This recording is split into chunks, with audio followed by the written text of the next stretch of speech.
So here we are.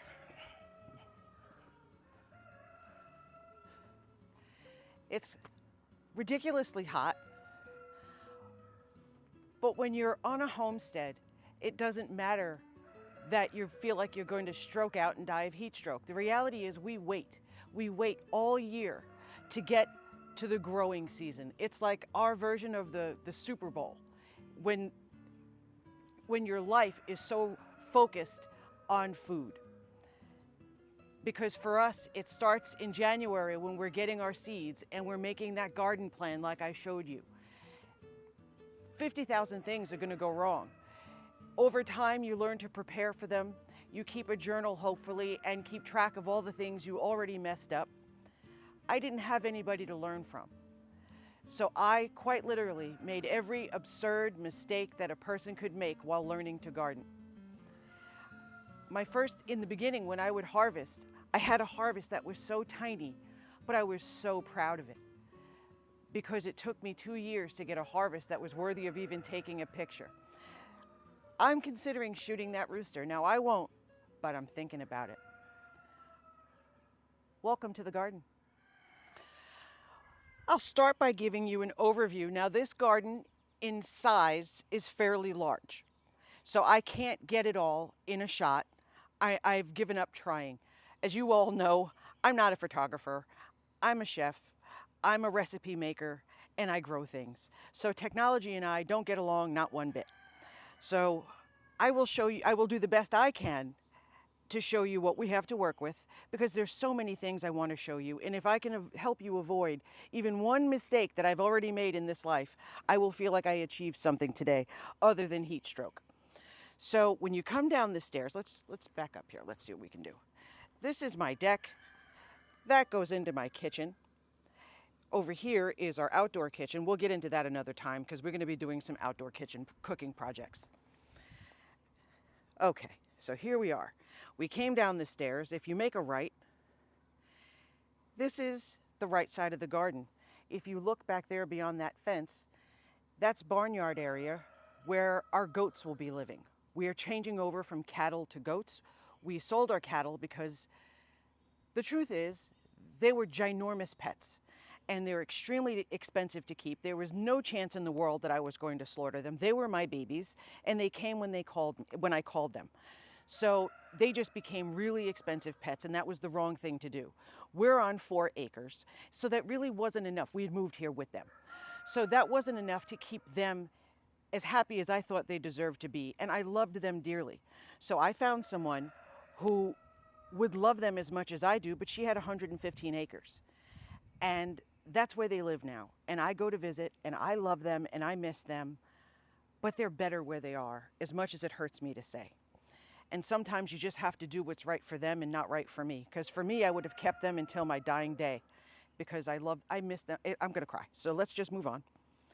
Okay, so here we are. Let's show you around a little bit. What my goal is, I mix things together. Because when I first started gardening, I had areas that were for tomatoes and for peppers and for cucumbers and for all the things. And I had them very well separated because that made sense in my head. The problem that that method creates is that it lets the pests that love that particular plant or that particular breed of plant, it lets them know exactly where to go, and it makes life very easy on them to destroy your crop, whether that be tomato hornworms or cucumber beetles, whatever it may be, because they're usually driven by either the sight of the plants, the blooms and so forth, or the smell. So what I learned, and it took me a shocking amount of time to figure this out because, my brain cells don't necessarily hold hands the way I'd like them to.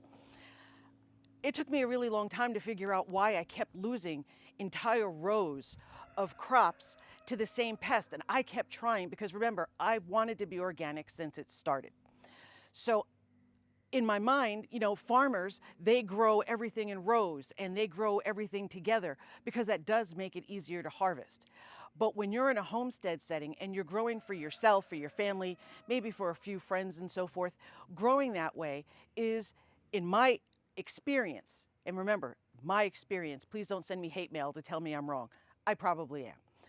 But in my experience, that created landing strips and just really great places for these pests to know exactly where to go, and they would wipe me out. And that's when I figured out, while I'm standing here sweating to death, that's when I figured out that if I intermingled my plants and being careful not to intercrop incorrectly, meaning don't put one plant here and one plant right next to it, that they hate each other, that they cause an issue for each other. One is a heavy feeder, and so it wipes out the nutrition for the other. Be mindful of that. But if you intercrop, and right next to each other, different beds, but intercrop, mix it up, it confuses those pests. And my harvest jumped dramatically. But not only did that happen, would you shush? Not only did that help tremendously with the bugs and the pests and all that, but it made the garden more beautiful. It gave more texture. And frankly, it was a lot more fun. And another thing that it does for you is, even if the pests find that one section of tomatoes, you've got so many others around that your opportunity to have harvest from those are still with you. And so whether it be pests, whether it be disease, blight, all those things, if it can be contained to these smaller areas, it does increase your opportunity to have harvests from other places. So my advice is, if your property allows, my goodness gracious, if your property allows, mix your plants up so that they're not all together gathered, so they can share disease and pests, right next to each other and wipe you out. Please don't do it the hard way like I did. That was unpleasant. Next, what I'm doing here, again, in the interest of mixing things up. When you're doing a vegetable garden, it is so often where people just plant their vegetables and maybe even a few marigolds, because that idea being marigolds help keep pests away, and they do. But it's also a really nice thing to mix in ornamentals with your vegetables, because it really does help bring in those pollinators. And having pollinators come into your garden as much as possible to find places to lay their eggs, to feed, all those things. If you can complete their life cycle, your pollinators, if you can help complete their life cycle with a place to lay their eggs, a place to feed their young, a place for them to feed themselves, little dishes and so forth around where they can drink water without drowning, things like that, again, they go so far in your favor to make sure that your harvest has the best chance. So what I did here, for example, these are figs, figs, figs. But intermingled here, I have dahlias, I have peppers, I have just beautiful flowers that bring my pollinators in. And when I have open spaces, like you see, I have herbs here, that's rosemary. So and rosemary, by the way, really does a lot of work keeping pests away. Many of them just absolutely hate the smell. So then when I have all these empty spaces, because what you want to avoid are lots of empty spaces. Weeds will jump right in there. If you don't cover Mother Nature, she will cover herself. And she will cover herself in things you did not want. So what I do after I put in the plants that I want, or my perennials have come up, I broadcast seeds. And the seeds are for annual flowers that, again, were going to help me bring in those pollinators. Somebody dug up my comfrey crown. Why would you do that? Excuse me, I'm sorry, but I planted these comfrey crowns and one of my jerky animals dug it up. I hope it's not too late. I got more comfrey crowns, and any place that I can tuck in things like comfrey or anything that's really useful in the way of herbal remedies, teas, I stick them in. And it really does give the garden this back, get out of there. Henry, that's Henry. They don't seem to understand that I don't want them to walk over this. I think I'm going to have to put a little something here. I don't know. I'm tired of arguing about it. Anyway, so there's some comfrey crowns right here. The comfrey brings up a lot of nutrition for going in very deep. So when you're planting something like comfrey, I'm about to fall over. When you plant something like comfrey, it has to be in the ground because the taproot is so incredibly deep.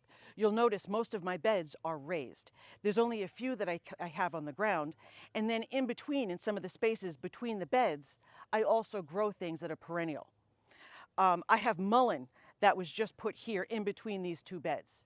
And so that's not a perennial, but it'll be with me for 2 years. So stuff like that. Don't consider you don't have to fill in every space with a plant that you have to bend down and dig. But if you broadcast seeds, keep them watered in well, tap them in so they get good surface contact. All of these areas, I'll zoom in so you can see. Like for here, I planted zinnia. I absolutely adore zinnia. So I threw zinnia seeds here. I threw something else there and I don't remember what it was. I'm not going to lie and say I do. I don't. I made a note, but that's inside. I have comfrey that's going to fill in this area here. So just be mindful of the space you have, but you absolutely want to fill in as much as you can, watching for size, watching so you're not blocking the light's not being blocked by the plant behind it. But cover your ground so you spend less time fighting the weeds, because they will show up if you give them even the smallest opportunity. Let me zoom in and show you what I mean.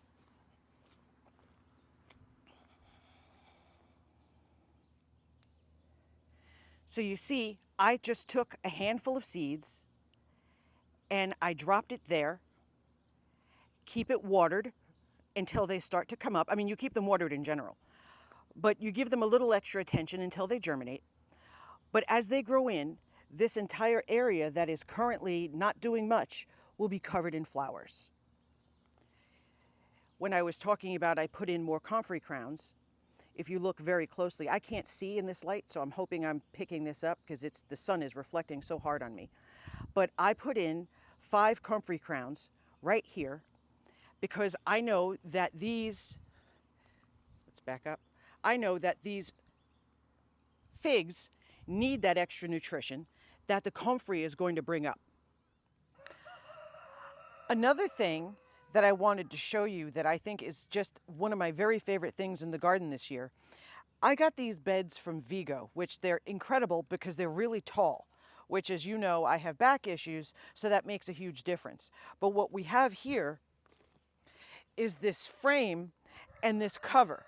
And what this is allowing me to do is it's allowing me to grow brassicas, cabbages, broccoli, things like that, that usually are just absolutely mauled by cabbage leaves, cabbage moths. They destroy it. So you end up with your cabbage leaves full of holes. It's awful. But by having this cover on,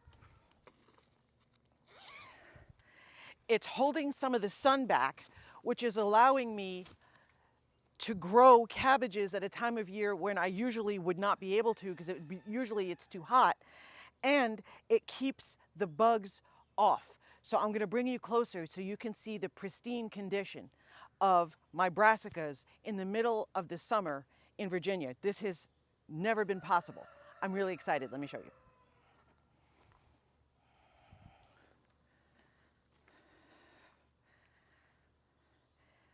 Can you believe that? No holes, no bug damage. I have never been able to pull this off before, ever, before I had this. This is made by Vego. I absolutely adore this brand. Yes, they did send this to me, and I couldn't be more thankful. I liked it so much, I bought another one with my own money for the bed right behind me. So this is absolutely worth its weight in gold. And the beauty of this frame is that you can take this cover off when it's starting to get cold. You can take this mesh cover off and replace it with a solid cover that allows this bed to function as a cold frame. It's incredible. Here's another amazing thing you can do if you have Vego beds. This is their brand new irrigation system, and it attaches to the bed, goes all the way around. You attach your hose and it waters the entire bed. This is one of the coolest things I've ever had for a raised bed. Generally speaking, I have never had success with automatic water, so I am out here sweating myself into a frenzy, hand watering with a hose every single day. I love this. Now, if this is something that you find interesting, hang on, because there's going to be a sale with Vego for the 4th of July. So you know how I feel about paying full price. We're allergic to it. So if this frame and cover or this irrigation system is something that you think would help you, wait till the 4th of July. So as you can see, the tomato plants that are in here just went in. These were my overflow plants. I always end up with a few that don't have a home, and we just put this bed in. So I figured instead of not using these sad little tomatoes that were all stressed out, I gave them a second chance at life and I put them in here because I had a bed empty and I'd rather do that. Now, in between here, with the same rule about seeds, there are seeds completely planted through here, but they are for different types of onions. And when you plant onion seeds in and amongst your peppers and in and amongst your tomatoes, as they come up, the smell of those onions really annoy the pests and help hold back some of the damage that they do because they really dislike the smell of the onions. So as these come up, in fact, you'll start to see some of them are coming up. Where'd you go? Right there. But I put, there's got to be, there's more than likely, I don't know, 80 onion seeds in here. So we'll see how that goes. But this was just, and this, then I start to add. I fill this in. There will be no exposed soil by the time I'm done. In this row, these are just those trugs that you get at Home Depot. Most of the time they're used for garage storage. But I fill them with peppers. I do this every year. And again, same thing. I've got onions planted here, here, there, and there. It's very hot out here, so my phone is starting to struggle. My camera is starting to struggle. But these do beautifully with peppers. They have the right depth for growing peppers. And if you look down the way where I put the holes are on the side, not the bottom. And that allows water to have a little reservoir on the bottom. So as the plants get bigger, their roots reach that bottom. And even in the extreme heat of a Virginia summer, the plants are able to hold on to a bit of water and have something to drink. Some of the onions are already starting to come up. Next bed. Very stressed out plants because it is hot. But this is one of my last beds that's also in the ground. And again, same idea of mixing because I want to confuse the pests as much as I can. So in here I have tomatoes, I have eggplant. Back there I have ground cherry. What you're seeing right there in the middle, another excuse to bring pollinators in, and that is catmint. And if you look who's there. And that's the whole point. The point is to just keep bringing pollinators, mixing the plants up, because we want to confuse the pests that we don't want, and we want to attract the bugs that we do. Now, through here, these are all tomato plants. Now, a lot of them came from outside the country. I import seeds, so you'll be seeing probably some fairly unusual tomatoes when they start to come up. But I really like to have a variety of tomatoes because when I am making my canned tomatoes, I like to have that depth of flavor. And instead of having 1 or 2 varieties, I will be mixing together 8 or 10. And that actually creates a very interesting depth of layered flavor instead of just a single note. I do this every year and it works beautifully. When growing my cucumbers, I grow them on this A-frame, you see. And what I like to do in here is once I've got enough greens growing that gives me that shade, I use the inside here for growing my lettuces so that we can have fresh salad all summer. But lettuce does not like to grow in the heat. So I use the heat, the shade that this grants me by using this A-frame. It works beautifully. The plants love it. I mean, they're pretty stressed out right now. It is 100 degrees right now. And I'm out here because I love you. And I have another one started because you don't want them all at once. So I have these going, then that started 2 weeks later. These started 3 weeks later. Those started about the same time, 3 weeks later. So that I can continue to have a cucumber harvest. And running down the middle, sunflowers. More evidence of my trying to confuse the critters.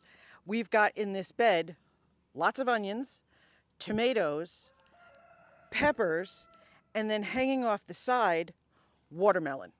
And the watermelon climbs right out the side. You see here, and it just runs across the ground. And I use landscape staples to hold the vines in place so that the chickens don't harass them too much. They don't get picked up in the wind or anything like that. And when they start to set fruit, I put hay underneath each of the fruit to keep the bottoms from getting yucky, because we do have mulch down.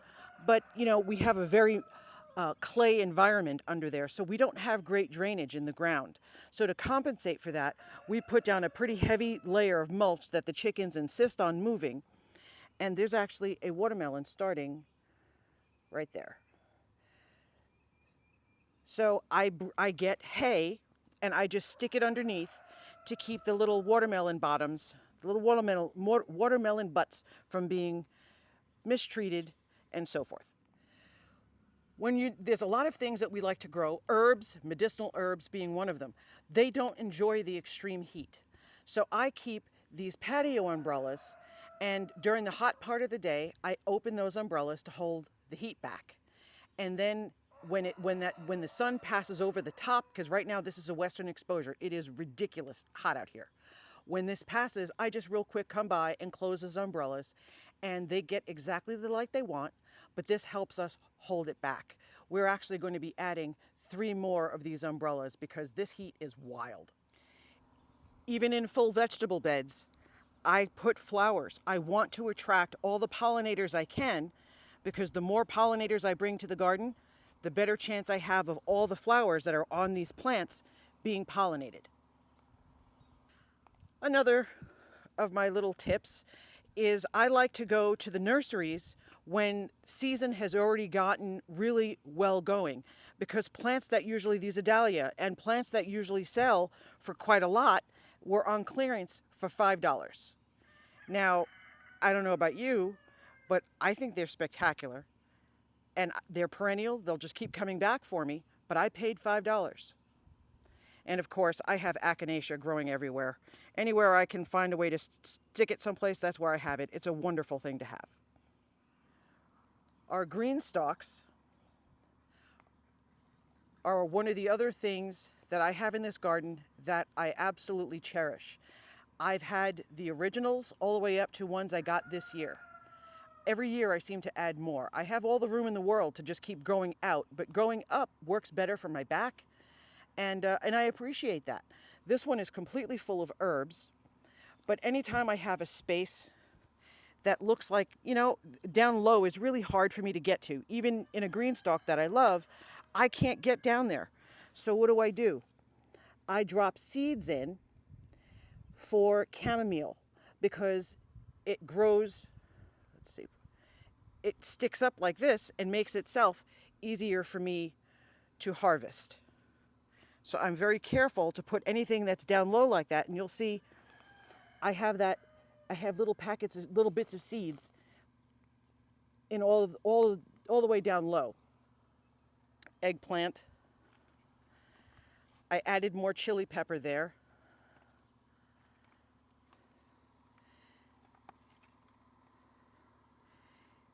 These do a great job. Now here we have our strawberries. I grow 5 types of strawberries, but I want to show you something, speaking of pests. Look at the damage that's done here. This damage is done by Japanese beetles. They are the bane of my existence. I have never found a way to control them and get them to stay away. Not once. So if anybody here within the sound of my voice has found a solution that's really effective in dealing with Japanese beetles, please, I'm begging you to tell me, because the damage they do, look at this. That's rude. It looks terrible. It causes the plant to be very stressed. Look, here they are. And they have the nerve to be breeding. This is not time for romance, you jerks. Look at them. Demons. The minute this camera's off, I'm going to crush you. Ugh. Anyhow, now that I'm upset. So these little strawberry cups that we added, they were new this year from Greenstalk. And what happens is when your strawberries are sending out runners, which is what this is, I put soil in here, and then I use this clip. I use whatever's handy, to be perfectly honest. I just had this here. I use a clip, and the soil and the little it just left my head. I just said it. The little baby strawberry plant, that's not the right name, but whatever. The little strawberry plant roots, and then I cut the little umbilical cord. Right now, it's still attached because we're not well rooted. As soon as it's well rooted, I will snip this from here, and then I will be able to plant in a spot where my strawberry did not come up. And these work really, really well. I don't have soil in them until I have a runner to use it. So I have a runner here. I'll be adding soil to that one. Look at the damage. Japanese beetles. And they just sit there like they don't even have any shame. Horrible, horrible. You remember I showed you that Tito had a family with Mama, and she has 10 babies with her. She's off walking around. She's got her babies with her. Well, he's got another baby mama. She's sitting on 12 eggs because that's what we need. We need more babies that Tito is not going to take care of. Look what she did to this plant. She made a whole mess of it so that she could nest in it.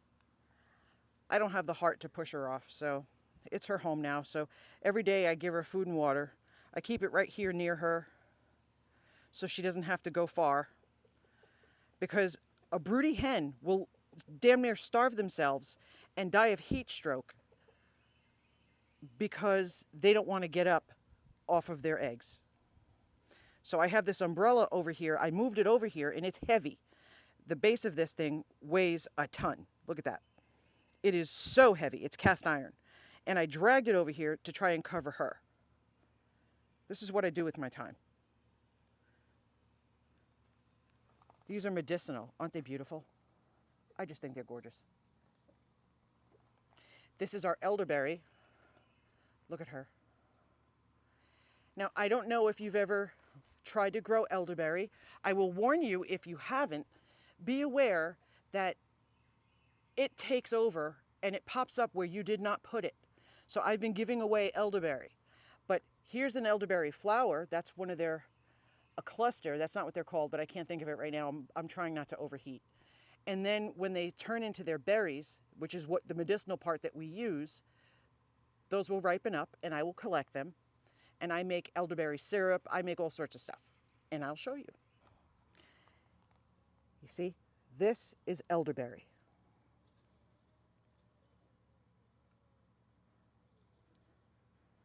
I'll show you what they look like when they ripen, when we harvest. This is a tower that there was a nice family on Facebook, and they make these, you can get them as 1 row, 2 rows, or 3. Obviously, I got the 3. They came with the buckets, and I grow peppers in it every year, and I absolutely love this thing. Absolutely love it. And I just got, that's the new color, green. I got 2 new Greenstalk vertical gardens, and that's the new color of the season. It's called tomato.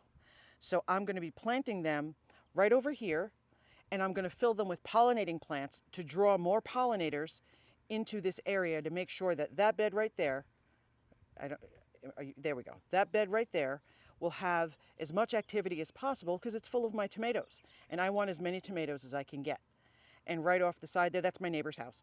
And then right off the sides there, I've got the peppers, I've got cucumbers, I've got all these things. I want to draw as many pollinating little bugs here that I can. And we keep bees, so I like it when I see my bees actively finding everything they need here. They get all their needs met. So they don't necessarily have to travel. They will, because that's what they do. But if I can keep them here, I try. Now, if you were with me when I was ordering all my seeds, I have peppers that came in from all over Eastern Europe, Asia. I brought seeds in from all over the place. So we're going to have quite an interesting harvest of peppers this year. I have peppers tucked all over the place. There's more. These tomato cages, which this one looks like it's been through the war, and as long as it still works, I will still use it. I don't care how banged up it is. I do not care. Tomato cages do not work well for tomatoes at all, but they work remarkably well for peppers. So I use them. Right now I have these, held up on stakes, but as they fill in, I start to put these tomato cages on them, and it gives the peppers really the support they need when they start to set fruit, and that fruit is heavy. These tomato plants, I did not plant. Mother Nature brought these back for me. These were volunteers. And you'll see, look how far ahead they were. As you know, we had a death in my family. And so I'm way, way far behind on getting the garden in. So everything is far behind, obviously. But you can tell I didn't plant these because these planted themselves. And look how magnificent they are. I planted these. So you see the difference? I was just really far behind. It's been a very tough time. These planted themselves as well.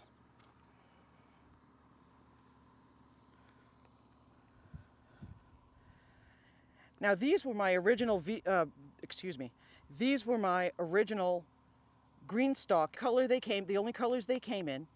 And I don't stack these anymore. I don't stack them anymore because they fill in so heavily with herbs that they don't do well when I stack them because I've had them for so long. But if you look closely, I let these bloom, and look who's in there. Those are our bees, those are honeybees.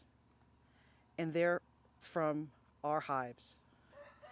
And that makes me so happy. I really do want to have them have every bit of their needs met here if at all possible. And when I have little extra spaces, I tuck tomato plants in, I tuck pepper plants in.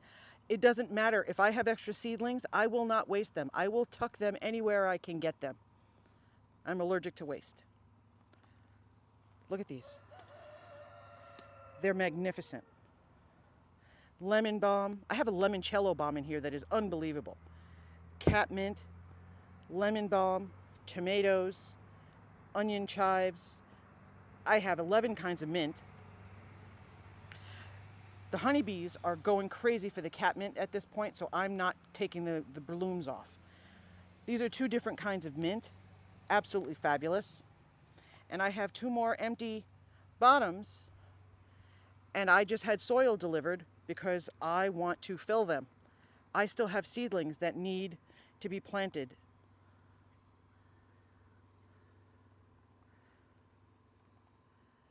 So we have in total so far planted 90 tomato plants, 65 pepper plants. I don't even know how many cucumbers at this point because I started them from seed right in place. So, I mean, we are loaded. I fill this garden to within an inch of its life because I try very hard to make as much interesting food as I possibly can from my own land.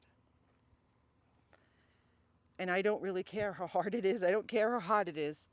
This place means the whole world to me. Thank you so much. Our front porch, and I grow these boxes that hang off the railings. This is one of our flower beds. I keep that full of water for the butterflies and the bees.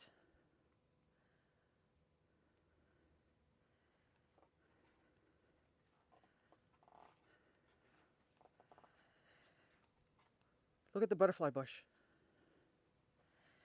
And then here we have bee balm. It's so beautiful.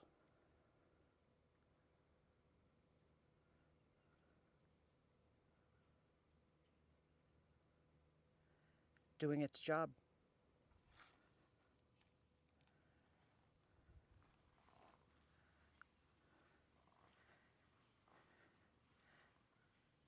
It's just such a joy. This is bergamot. And every year it makes me so happy. It brings me so much joy. And apparently our friend here is a fan as well. Now here's a little issue with that guy. That's a carpenter bee. They do damage.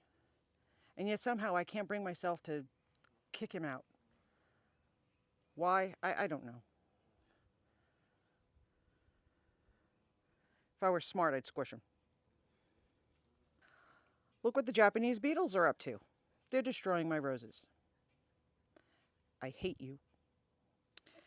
These are daylilies, and they literally open for just one day. So every day you have to come by and pull off yesterday's. These are carnations that I got to decorate the front porch 5 years ago, and I decided to put it in the ground and see what happened. Still with us. Our hostas are just beautiful.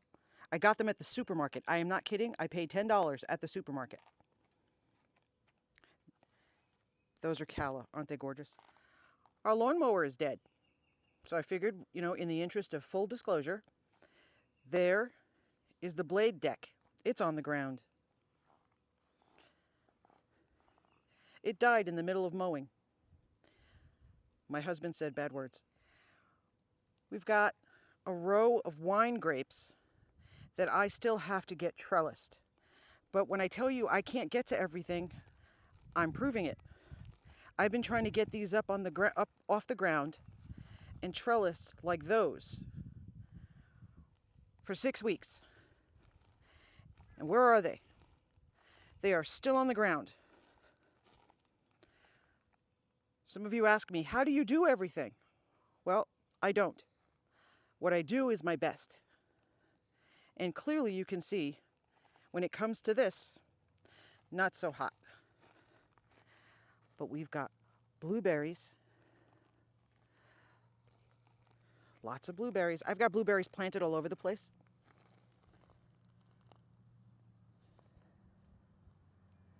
Come here. Look at them. Oh God, they're good. And they're so good when they're right off the tree like that. Now the grass isn't mowed. Well, half of it's mowed because I just showed you the mower died. All of these are raspberries, wine grapes, sour cherry, Concord grapes, pear, plum. Who are you? Apple. That little guy right there is a peach. That tiny little guy that tried to die 3 times over winter, sour cherry. Granny Smith. And let me show you how sad this is. No, I want to be fully honest. I want you to see that not everything's great. It's barely holding on. Now, I got it on clearance, and I was pretty sure I could rescue it, and I will. But does that look good to you? Me either. Thank you so much for taking a walk with me around the garden. I'm so glad you were here. I hope you found some of the tips helpful. If you are interested in any of the tools that I've used from Vego or from Greenstalk, I will link them for you. There is going to be a sale, so please wait for the sale.